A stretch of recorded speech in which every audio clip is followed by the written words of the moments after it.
What's going on, Guardians? It's Dizzle here, and in this video, I'm going to be talking about why Prismatic is by far the best subclass in Destiny 2. Before Final Shape released, I did tier lists of every aspect, fragment, subclass verb, and subclass, and in those videos, I talked about why certain parts of subclasses were so strong. Jolt being great for ad clear, Radiant being amazing for damage, Restoration being strong as hell for survivability, but the thing with those subclasses is all of those verbs or keywords are limited to a single subclass. So each subclass kind of has an identity. Arc is amazing for ad clear, Stasis has great crowd control, etc.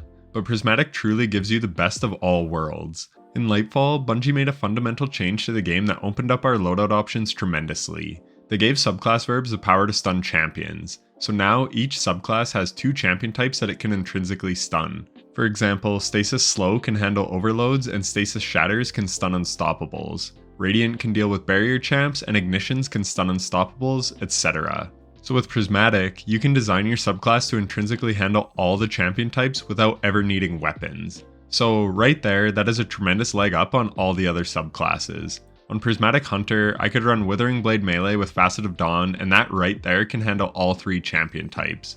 Withering Blade can stun and overload, 2 Withering Blades can freeze and unstop, so when you shatter it, it will stun.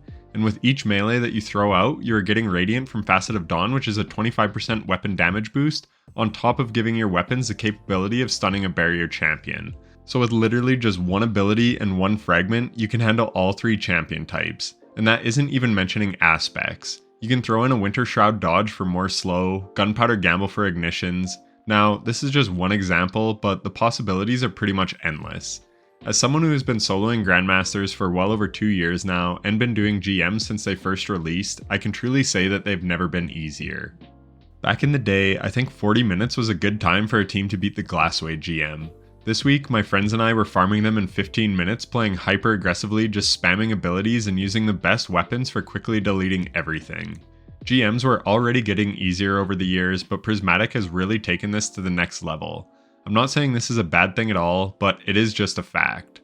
The reason I waited until now to make this video was I needed to test Prismatic in every endgame environment, and I have now done that. I took my Prismatic Warlock through the contest mode raid, I soloed Lost Sectors at a GM power delta of -30, which is more than Grandmaster level, and now I did some solo and team GMs. I even took Prismatic Warlock to the Lighthouse, and I can honestly say the Prismatic kit is insane in Crucible as well. I know I am a PvE channel, but I do play Crucible from time to time too, so let me know if you're interested in seeing my solo Prismatic Crucible build, because it's honestly strong as hell.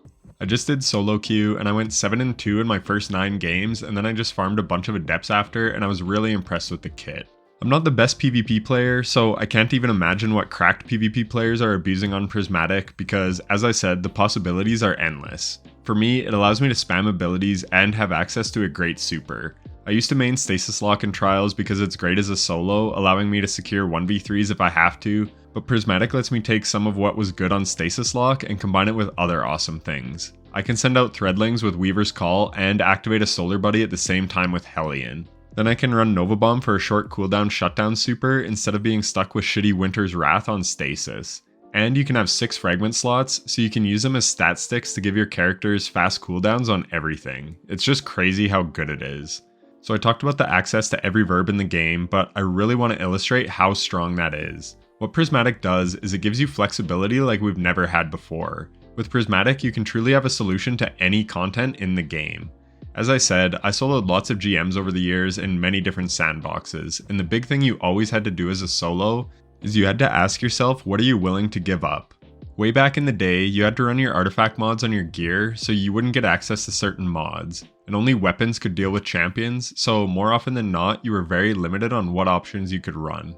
But even in the modern sandbox, you still often have to make some concessions. Last season I soloed the Lake of Shadows and I ran Queenbreaker in my heavy slot because I needed something that could blind the Tormentor. So this took up my exotic slot and I couldn't run a more powerful heavy like a machine gun. But with Prismatic, there are so many ways to deal with champs, this is almost a non-issue now. This week, I hopped in there with a Celestial Golden Gun Hunter and I ran Outbreak Perfected, which is amazing for barrier champions and the 2 Hydras in the boss room, a Disorienting GL which is awesome on the Wyverns, and a God Roll Bait and Switch Edge Transit so I could kill the Overload champions in 1 stun. And I had Celestial Golden Gun to one-shot champs whenever I felt like it. So I had one of the strongest exotic armor pieces in the game with one of the best primary exotics, a utility weapon in a disorienting GL, and a meta-defining grenade launcher. Honestly, no concessions had to be made. Another example is Void Warlock. I love Void Warlock, but the pocket singularity in PvE is just ass. But now you can have access to the best Voidlock aspect and Feed the Void to give you Devour. But then you can pair it with way better melees like Incinerator Snap or Arcane Needle. Arcane Needle can give you Radiant from afar with Facet of Dawn while unraveling the target so it takes even more damage. It's truly amazing how good Prismatic Warlock is. Lightning Surge was basically never used in PvE because who wants a whole aspect tied to your melee when you only get one melee charge? But Prismatic allows for such high ability uptime and you can take advantage of 3 melee charges with Arcane Needle, so now it has allowed that aspect to flourish. But it gets better. Celestial Goldie is actually better on Prismatic than it is Solar. On Solar, you can get extra damage out of your Golden Gun if you're Radiant, while Prismatic Goldie can also give Radiant with Facet of Dawn, and it can have access to the Acrobat's dodge if you want. But one of the melee options is the Smoke Bomb, which actually weakens targets by 15%. So while Goldie can only hit for 25% more damage, Prismatic Goldie can hit for 43.75% more damage. But we aren't even done. There is another fragment called Facet of Courage. This allows your light abilities to deal 10% more damage to enemies affected by darkness debuffs. So with all of these debuffs combined, our Golden Gun can hit for 58.125% more damage, compared to Solar Golden Gun only hitting for 25% more damage. Yes, it could also hit a weakened target for that extra 15%, but you do not have the ability to weaken as a solo player unless you have something like Buried Bloodline or a Tractor Cannon or something. But the Prismatic subclass itself does not allow you to do this, because it only has access to solar verbs, where Prismatic has access to literally everything, and that is what makes it so strong. It's a build crafter's dream.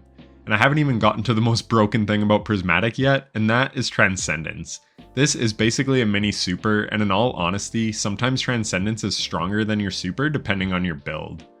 When I go Transcendent on Consecration Titan with Syntheseps, the Consecration melee just destroys everything and you can pretty much spam them. And on top of this, you also get access to a special Transcendent grenade. Each subclass grenade is different, but they are all powerful, and you can just spam abilities constantly while dealing weapon damage. One thing that makes Song of Flame so great is you can shred through targets, but you also have access to your weapons in case you need to stun a champion.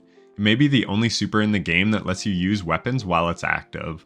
And Transcendence is basically a mini super. And then depending on your build, you can have massive Transcendence uptime. So now you have a mini super available to you like every minute and sometimes much quicker, and you can take advantage of any subclass verb that you could ever need if you build around it. And you also have exotic class items that can do things that no other exotic can do, so you can make some even more crazy builds if you get lucky with your RNG. I could go on with countless examples of how Prismatic just does what other subclasses do but better, but I don't think I need to. I think the examples I gave are sufficient and drive home why it's so good. Prismatic has just been a hit on so many levels. The other subclasses are all tied to an identity. You can build into Scorch builds on Solar if you like, or locking down enemies on Stasis, but they would all have drawbacks. On Stasis, it's great for crowd control, but has no access to a buff or debuff like Radiant or Weaken. Same thing with Arc. Great ad clear, but limited on single target damage and survivability like DR from Woven Mail on Strand, survivability like Devour or Restoration on Void or Solar. Everything had strengths and weaknesses. Where with Prismatic, after playing with it exclusively for almost a month, I'm having a tough time finding the weaknesses. Anyways, that's it for the video. I just wanted to share my thoughts on why Prismatic is so freaking fun and strong. If you enjoyed it, then a like and subscription would be greatly appreciated. Thanks for watching and take care.